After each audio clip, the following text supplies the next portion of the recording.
మీకు సంక్రాంతికి వస్తున్నాం అనే సినిమా నచ్చితే ఈ సినిమా. Hello all, welcome to YouTube channel movie sites. ఈరోజు మనం మాట్లాడుకునే మూవీ నేమ్ వచ్చేసి మజాకా. ముందుగా అందరికీ మహాశివరాత్రి శుభాకాంక్షలు. అండ్ ఈ మూవీ ప్లాట్ ఏంటి అని అంటే, మన వెంకటరమణ అండ్ మన కృష్ణ అంటే ఫాదర్ అండ్ సన్, అదే అండి మన రావు రమేష్ గారు అండ్ మన సందీప్ కిషన్ గారు ఇద్దరు ఒక్కటే టైంలో ప్రేమలో పడతారు విత్ మన Ritu Varma and Anshu.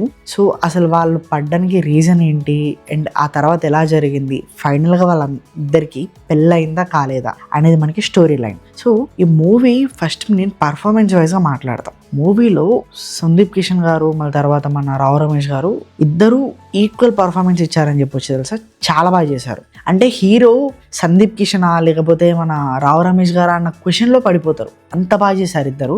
And female రోల్స్లో కూడా వాళ్ళిద్దరికి కూడా చాలా ఇంపార్టెన్స్ అండ్ చాలా యాక్టింగ్ చాలా బాగా వచ్చింది వాళ్ళందరికీ. అండ్ ఇంకొకటి ఏంటి అని అంటే సైడ్ క్యారెక్టర్స్, అంటే మన ఫ్రెండ్ క్యారెక్టర్స్ అయినా కూడా మన ఆది గారైనా మళ్ళీ మన అజయ్ గారు వీళ్ళందరూ చిన్న చిన్న క్యారెక్టర్స్ కూడా దే ప్లేడ్ వెరీ వెల్, చాలా బాగా చేశారు అందరూ అనిపించింది. అండ్ నెక్స్ట్ మనం ఇప్పుడు డైరెక్టర్ గురించి మాట్లాడుకుందాం. త్రినాథ్ రావు నక్కిన ఈ డైరెక్టర్ దేనికి ఫేమస్ అని అంటే కమర్షియల్ ఎంటర్టైనర్స్కి చాలా బాగా ఫేమస్. రీసెంట్గా మనం ధమాకా మూవీ చూసుకుంటే చాలా బాగా తీశారు, అంటే సేమ్ కంప్లీట్లీ ఎంటర్టైన్మెంట్ పర్పస్ మీదే ఉంటుంది, అది చాలా బాగా తీశారు. అండ్ అదే కాన్సెప్ట్తో మెయిన్ ప్లాట్ ఏంటి, కమర్షియల్ ఎంటర్టైనర్ మూవీ ఇది అంతే. అండ్ ఇన్ సెకండ్ మనకి నెక్స్ట్ ఫేజ్ వచ్చేసి మనకి రైటర్ ప్రసన్న కుమార్ గారు ఎంత బాగా రాసుకున్నారు అని అంటే ఫస్ట్ హాఫ్ నుంచి ఫస్ట్ సీన్ దగ్గర నుంచి లాస్ట్ సీన్ వరకు ప్రాపర్గా సెటిల్డ్ ఉంటుంది మనకు. సెకండ్ హాఫ్ గురించి నేను మాట్లాడతా, కానీ ఫస్ట్ హాఫ్ వరకు నాకు చాలా బాగా అనిపించింది మూవీ. అండ్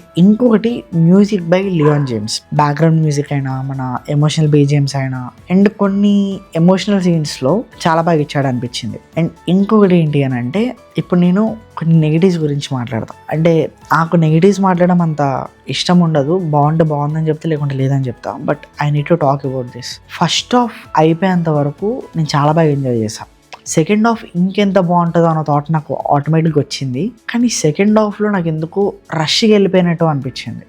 లైక్ సాంగ్స్ ఉన్నాయి, లైక్ సొమసిల్లిపోతున్నవి సాంగ్ అండ్ మన ఇంకో సాంగ్ ఉంటుంది మనకి. సో ఈ రెండు సాంగ్స్ ఏదో ఫోర్స్డ్గా ఇరికిచ్చినట్టు అనిపించింది నాకు పర్సనల్ ఒపీనియన్. అండ్ ఇంకొకటి ఏంటి అని అంటే ఎమోషనల్ సీక్వెన్సెస్. ఇప్పుడు మనకి ఎమోషనల్ సీన్స్ ఉంటాయి కదా, ఎమోషనల్ సీన్స్ నాకు ఎందుకు అంత ప్రాపర్గా ఎగ్జిక్యూట్ చేసినట్టు అనిపించలేదు నాకు. ఎందుకంటే ప్రతి సీన్కి ఒక పే ఆఫ్ ఉంది నాకు చూసినంత వరకు, కానీ ఇంకొంచెం బాగా ల్యాక్ ఆఫ్ ఎమోషన్ సీన్స్ అన్నట్టు అనిపించింది నాకు. అంతే, నాకు అంతకంటే ఇంకేం నాకైతే నెగిటివ్స్ ఏం లేవు. అండ్ మీరు లాజికల్గా చూస్తా అంటే ఎప్పుడైనా సరే కమర్షియల్ సినిమాలు లాజిక్తో చూస్తే మీకేం అనిపించదు, మీరు వెళ్ళామా చూసామా ఎంజాయ్ చేసామా అన్నట్టే ఉండాలి మూవీస్. ఇది అలాంటి మూవీ. మీకు సంక్రాంతికి వస్తున్నాం అనే మూవీ నచ్చితే మజాకా మూవీ తప్పకుండా నచ్చుతుంది. ఎందుకంటే కొన్నిసార్లు మనకి కామెడీ లాజిక్ రెండు ఒకటే దగ్గర ఉండవు. సో మనం తప్పకుండా ఎంజాయ్ చేస్తాం. సీన్స్ కూడా అందరికీ చాలా బాగున్నాయి, చాలా బాగా చూస్తారు. అండ్ ఇంకొకటి ఏంటి అని అంటే ఓవరాల్గా చెప్పాలి అంటే ఇట్స్ ఎ డీసెంట్ వన్.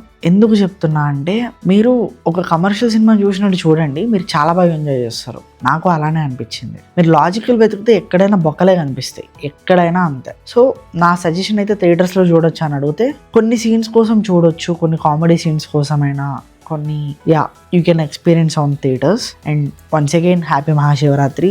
ఇలాంటి complete reviews, suggestions and updates ఇంకా కావాలి అనుకుంటే మన ఛానల్ని సబ్స్క్రైబ్ చేసుకోండి అండ్ ఆ నోటిఫికేషన్స్ కూడా ఆన్లో పెట్టుకోండి. Thank you and videos an another video. Bye.